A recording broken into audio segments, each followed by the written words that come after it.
Okay, all right. I think that we are live now, and I'm so sorry about the delays. We started about half an hour late, and I was having some technical difficulties.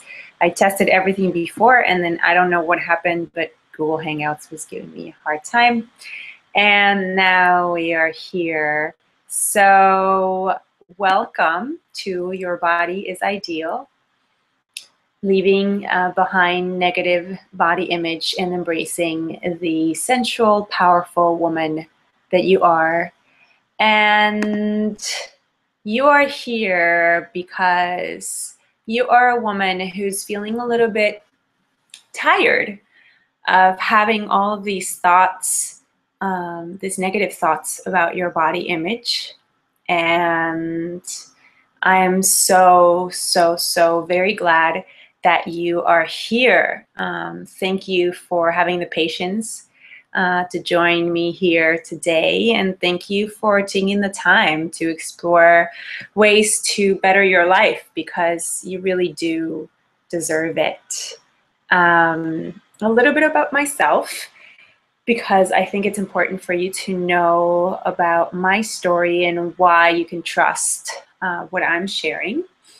So my name is Melody Kierce, and I'm the founder of Naked Wellness, and that's a boutique wellness practice where I guide women and people in general to embrace all of themselves and be more comfortable in their skin, not just physically, but also in their soul and their spirit and their emotions and their thoughts, so that they can feel more whole, more integrated, and really just love the life that they lead because they love themselves.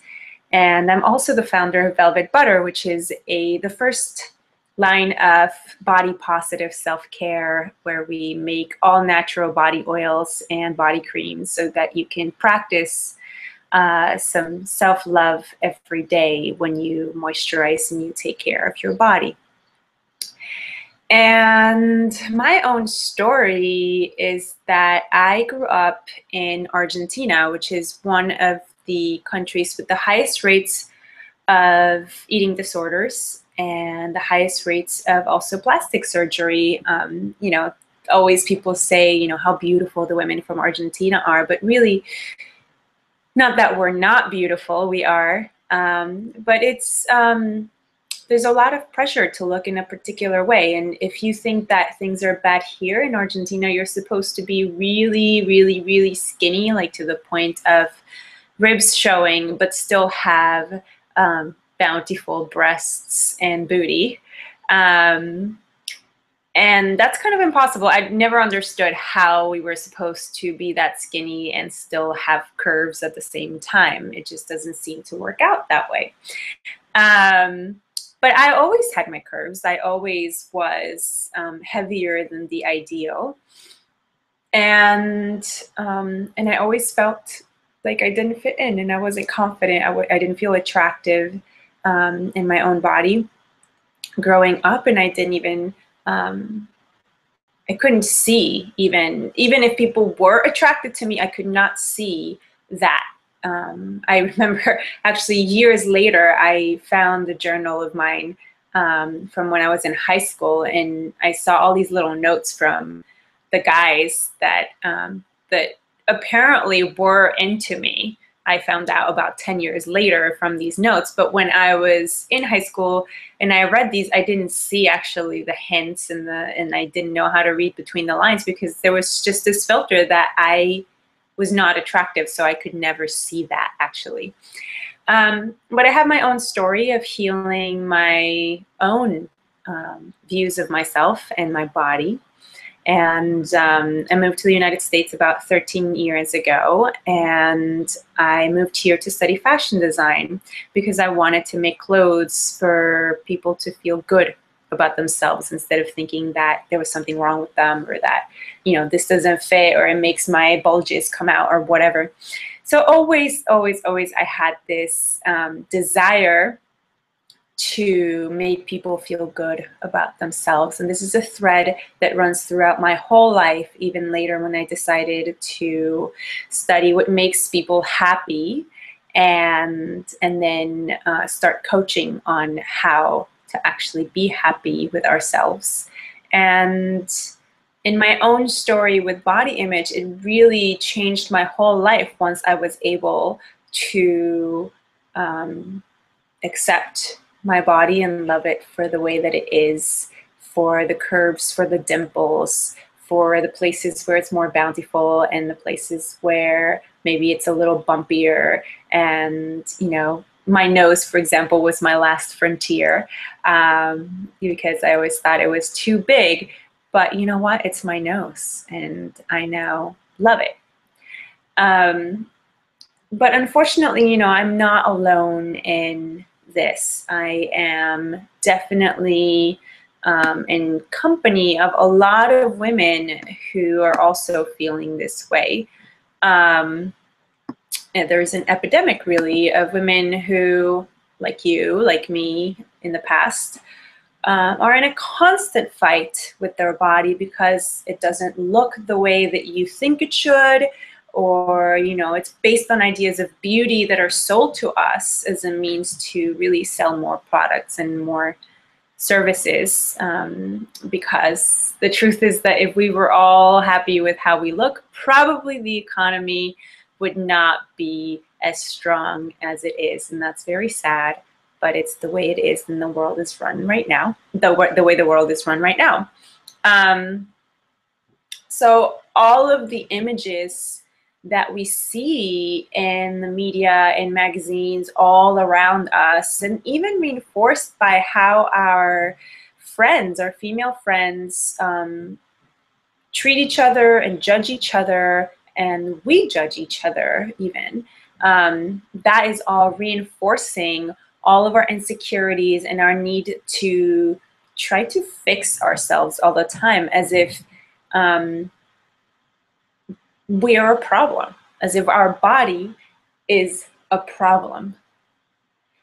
And I'm very happy about the body positive movement taking off, and that women everywhere really are pushing back so that all bodies are better represented and shown as beautiful in their own right. Like, for example, you know, the hashtag body positive has become very popular. Also, the hashtag F Your Beauty Standards, started by Tess Holliday, the first real plus size model to be signed to an agency. She's actually a size 22, and she's the first real plus size, because generally when model agencies talk about plus size, they're usually a size 14, which is really not plus size. That's actually most women are sizes between 10 and 14 in the United States. So, you know, that is all getting started, and that's really inspiring, and I'm so honored and so tickled to be part of that movement. But the issue is that really body image is more than just skin deep.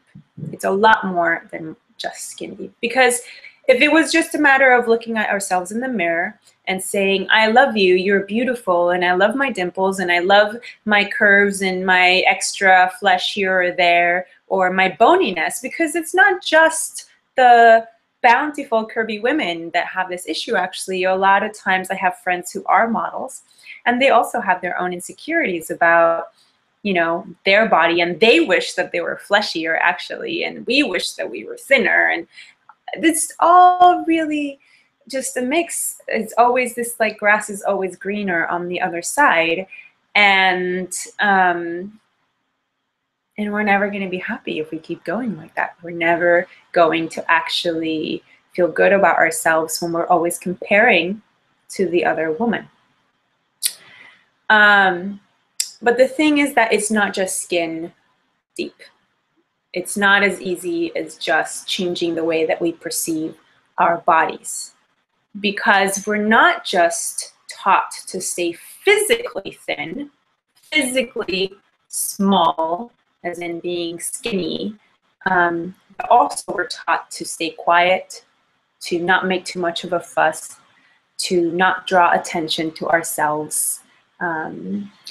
We are taught that we shouldn't take up too much space. You know, like when we're sitting, we cross our legs, because if we're not taking a position that takes up less space, that's not ladylike. We are taught that we shouldn't be seen except maybe as a sex object. We are taught that women who do that are bossy or bitchy or slutty or loud or selfish.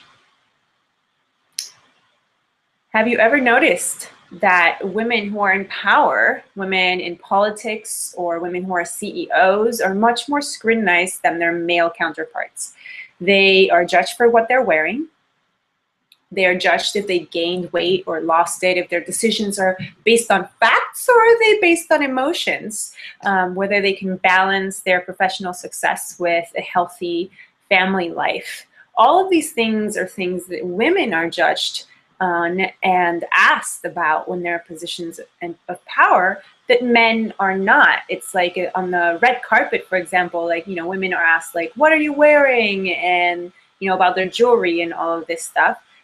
But men aren't asked. I mean, now they're starting to get asked a little bit more about that, but they also get asked things like, how did you prepare for your role? Women don't often get asked that on the red carpet. They get asked about how they look and what they do to stay in shape. So males in general who are in power, they're not really judged by these things.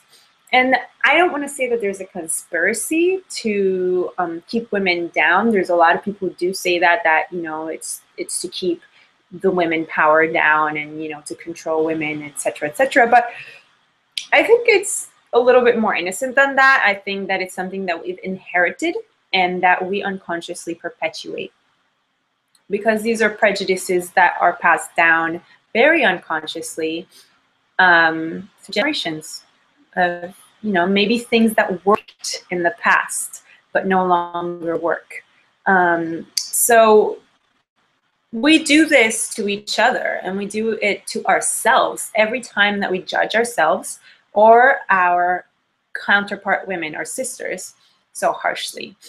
When we look at a woman and she may be wearing a short skirt and there's this thought like, oh, like, who does she think she is wearing that? It doesn't look good on her.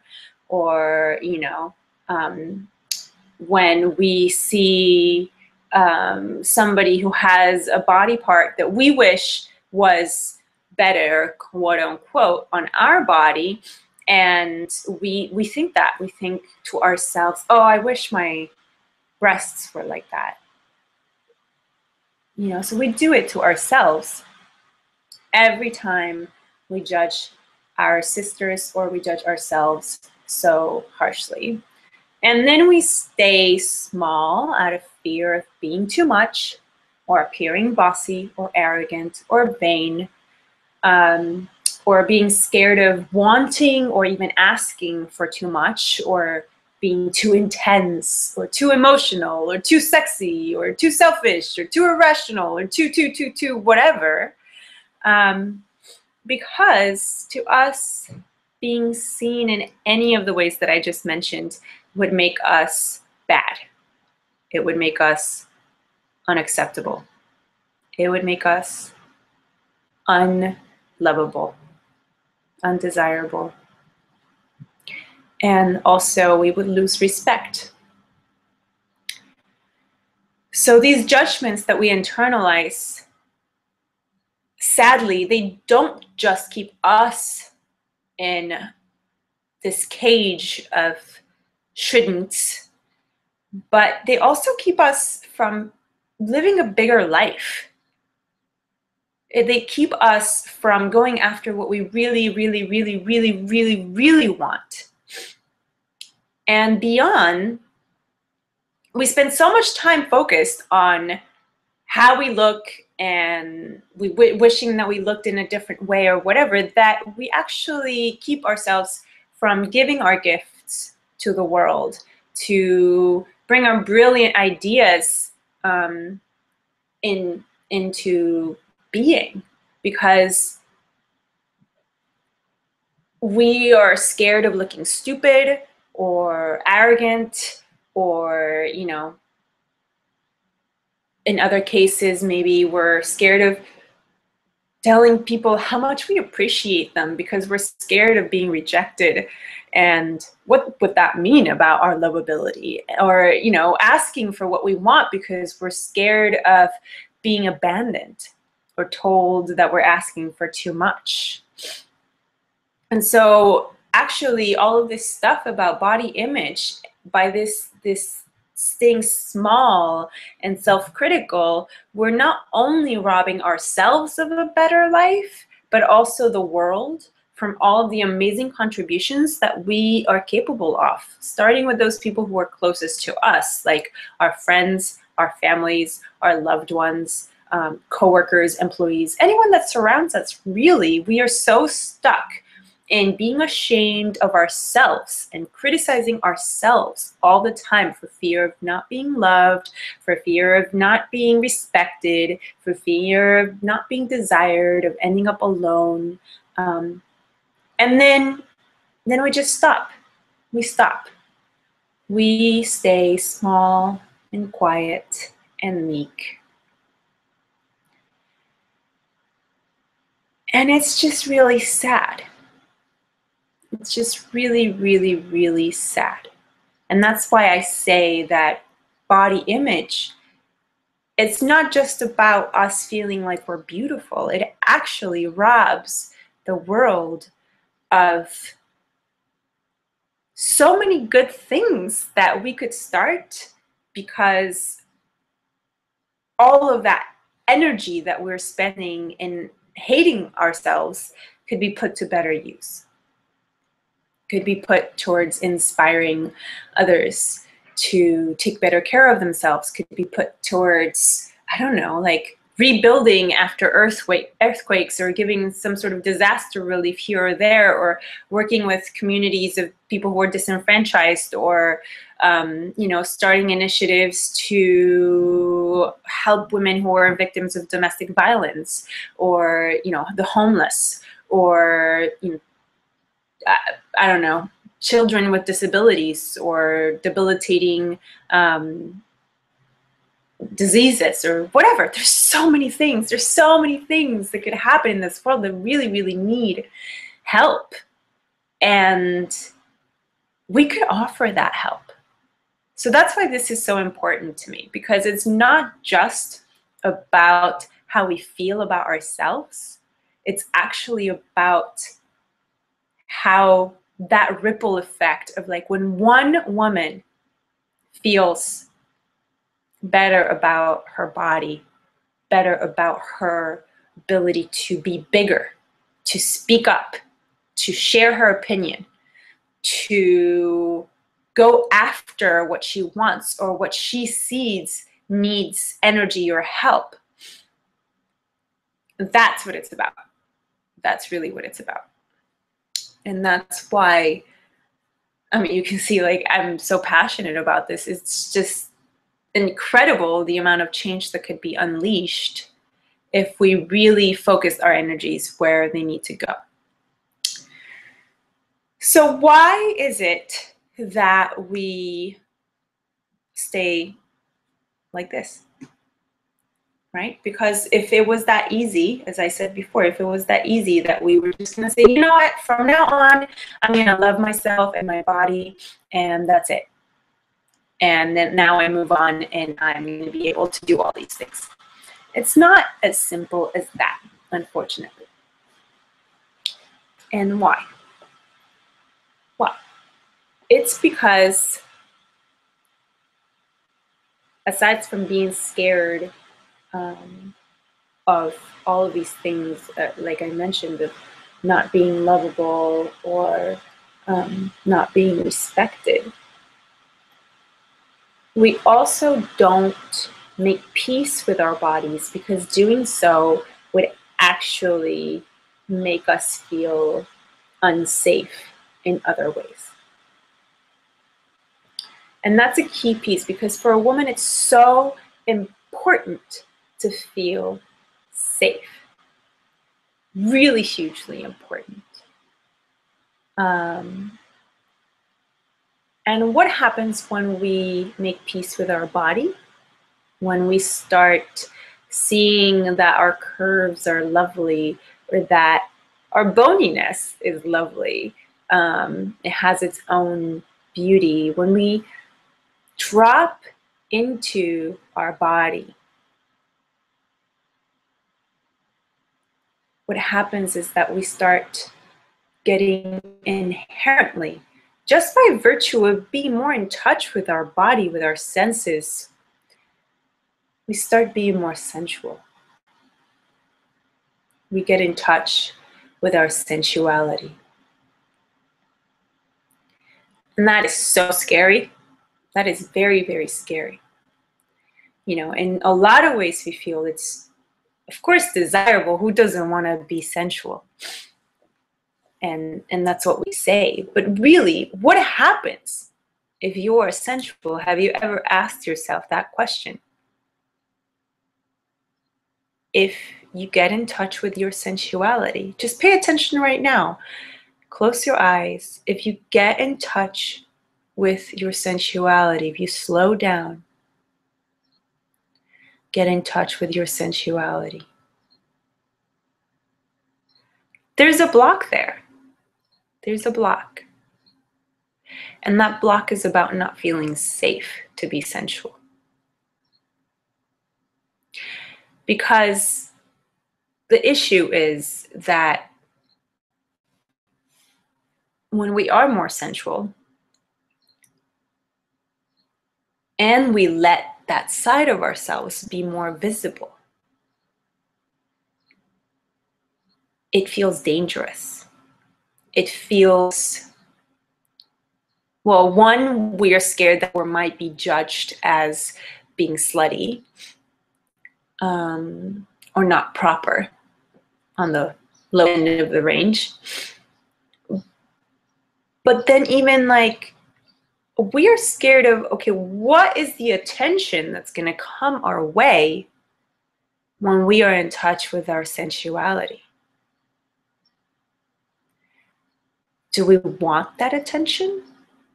Well, yeah.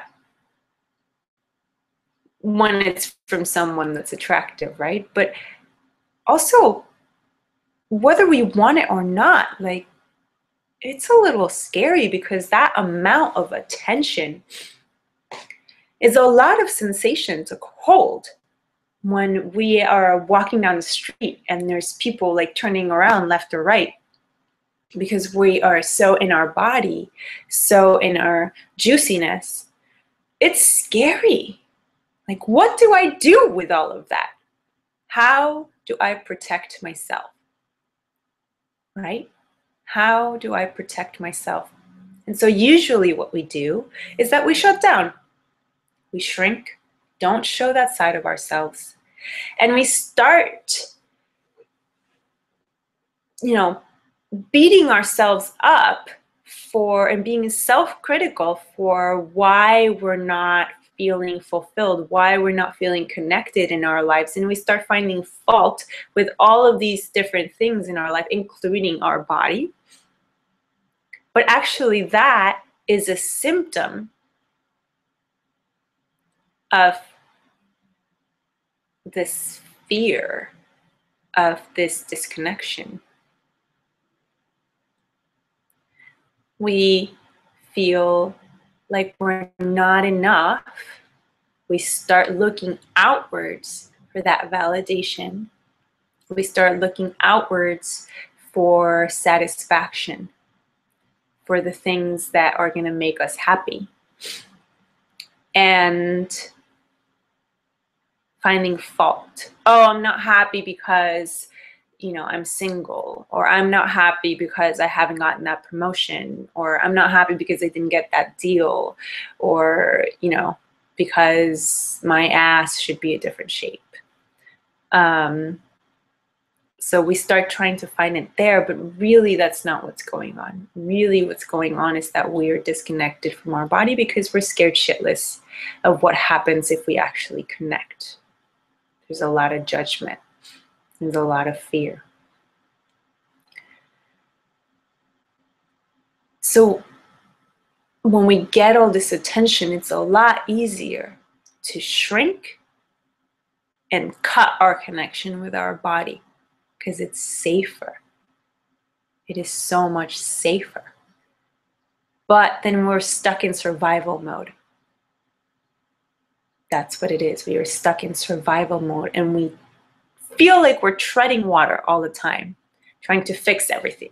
Just like, you know, like those whack-a-mole like things that we played when we were kids, like kind of like that. It's just like, you know, they keep coming up and we're just like trying to whack them down all the time. And so we never feel fulfilled. We're always finding fault with something else. And the thing is that we just don't know how to better protect ourselves other than just shrink down and cut our connection to our body. Because, well, if we are in connection with our body and feeling sensual and walking down the street and we have all of this attention and all of a sudden this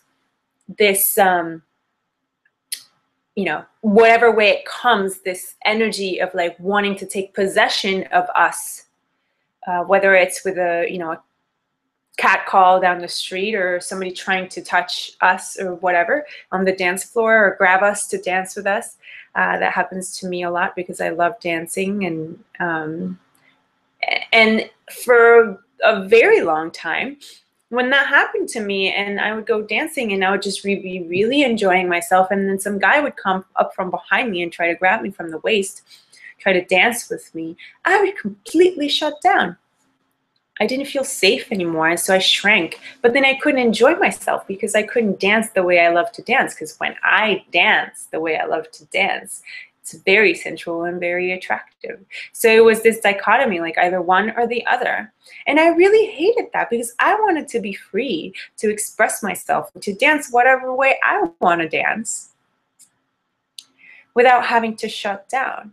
But that was my responsibility, to learn how I can do that. And even when somebody tries to possess, that I wouldn't shut down, in that I would not be scared of seeming bitchy or even aggressive when somebody tries to do that and I say no nicely once or twice and they keep trying. Well, yeah, if I have to get bitchy or aggressive in order to keep my boundaries and my safety, then I'm going to do it, because it's about my self-expression, and it's about more than that. It's about me feeling empowered and in control of my body, of my life, and of the changes that I want to make in life, not just for myself, but for others, in running my business, in my heart projects, in supporting good causes. So it's more important to me, those things, than that safety. So I create the safety in another way. But this fears of being bitchy or aggressive when all this attention comes our way because we're more in touch with our body is also part of why we are scared. We're scared that we're unlovable, undesirable, that we are not going to have respect when we behave in these ways, when we become loud or opinionated or talk back or say no. Just no. We are so scared. So it gets in our way. And again, we shut down, we disconnect. And this even translates then, you know, to work. So we won't share our opinions. We won't stay in our power, right? So like, because when we are in touch with our body and connected with our body, we are more connected with our intuition. We are more connected with what our needs are. We're so clear about what we need and what we desire. And we're much more clear about our boundaries when we are able to create that safety zone that I was just talking about without shrinking, right? We will say what we need, what is okay for us, and what is not okay for us. And those are things that are very translatable to the workplace, to our businesses.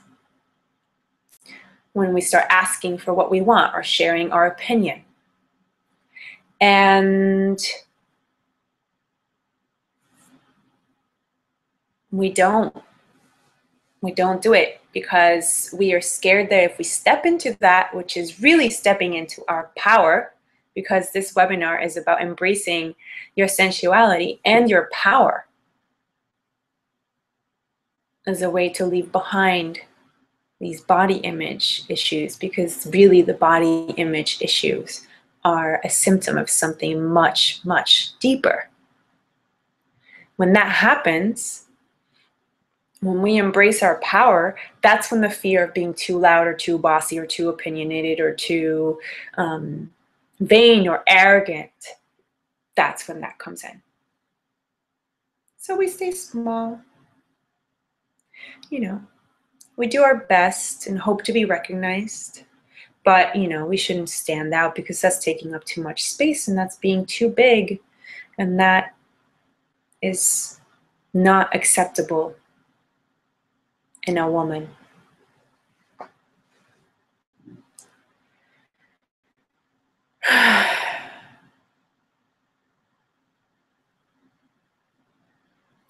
So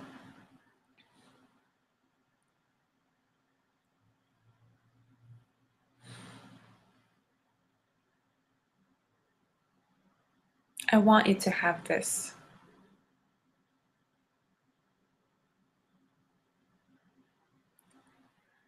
I want you to get clear about the ways that you shrink, the things that trigger you, the things that make you feel unsafe.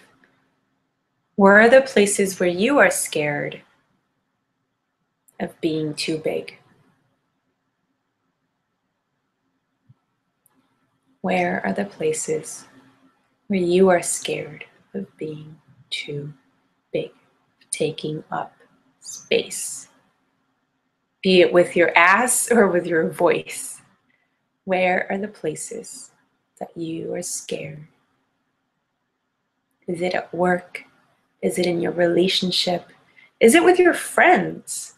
You know, like, I mean, it could be something as simple as like you having something that you've been meaning to tell to someone, a friend, but be it male or female, that you haven't said because you're scared of coming across in an undesirable way or what you think is undesirable.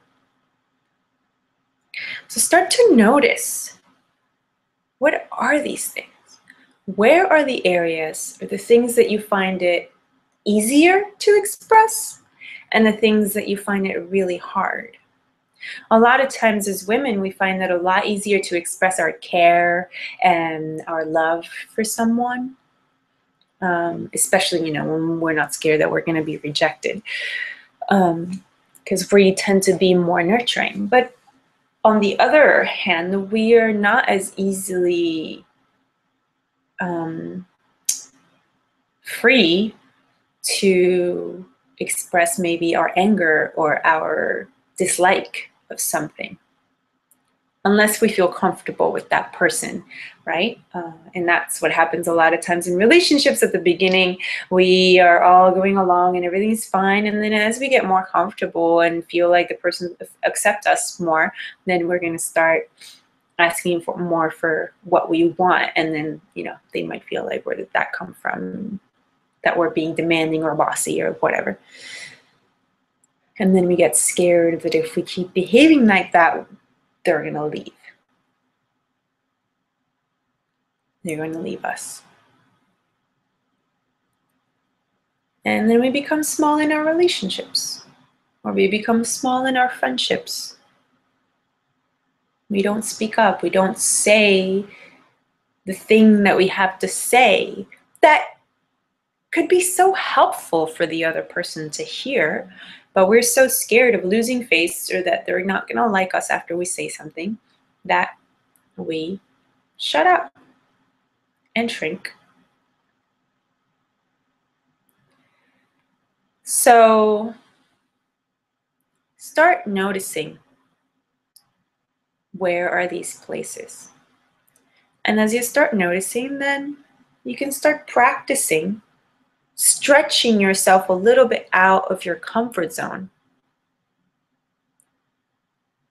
Just a little bit, just the next thing. And then notice what happens then.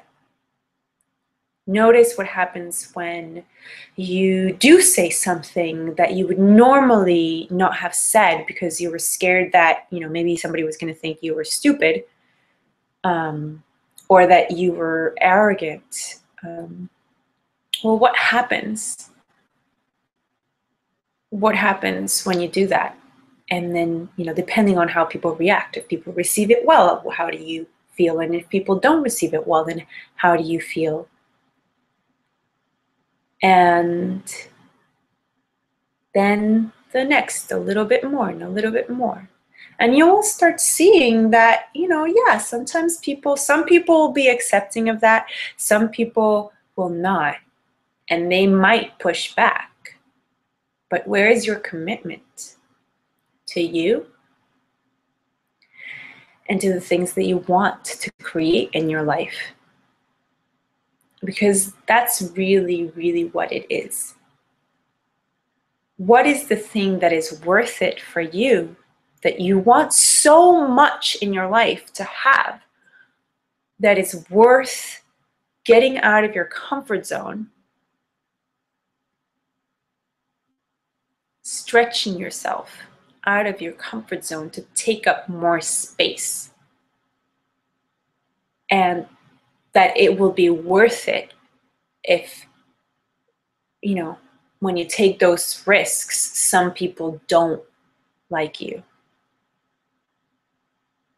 They will respect you and admire you, I can tell you that, even if they don't like you anymore. Because you're standing for yourself. You're standing for your power. You're standing for what's important to you, which is more than just surviving in your life and, living the day by day, treading water and not really feeling fulfilled or happy with yourself or with your life. So if you want more than that, if you really are tired of living in this self-created cage of self-criticism and really ravaging judgment, I invite you to take a look and see if that's really what you want. If you want to stay small, or if you want to stay in the belief that you should be small in order to be lovable or desirable or respectable. Or are you ready to step into your body, your connection with your body, with your sensuality, with your intuition, with your power?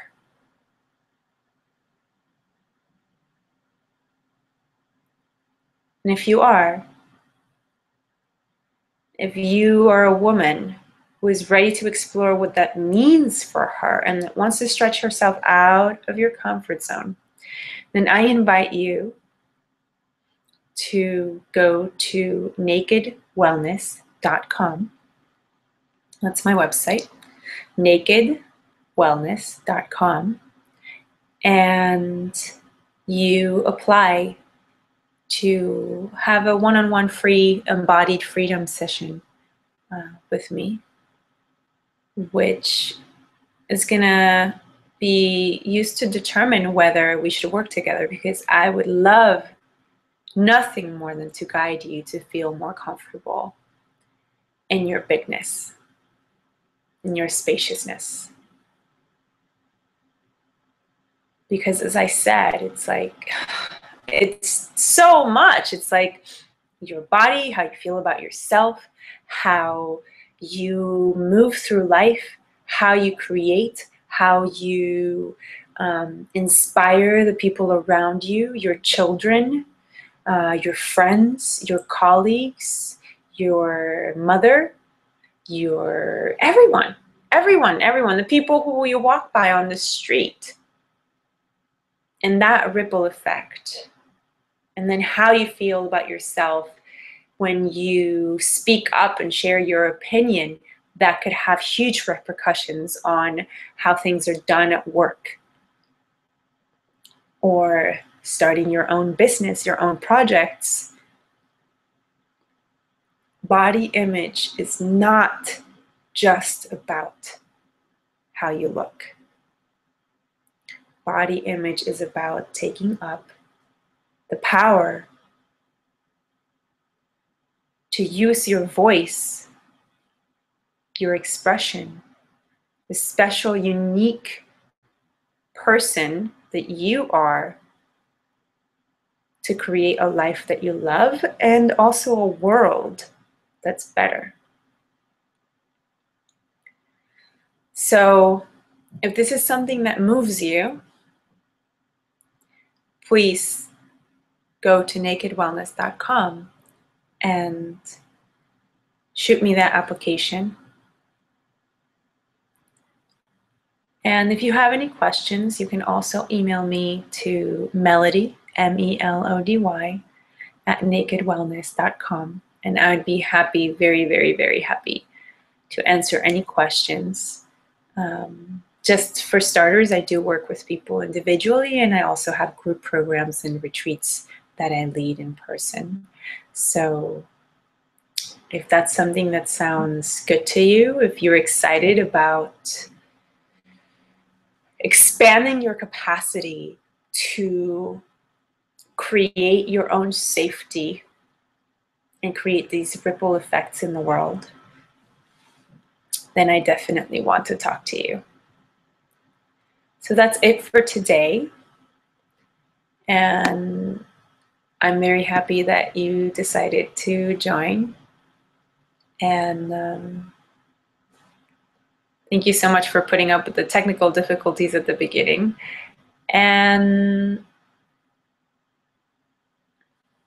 I'm excited. I'm excited because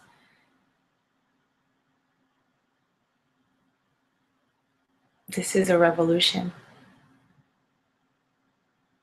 So thank you. And I send you all my love. And I hope to talk to you soon.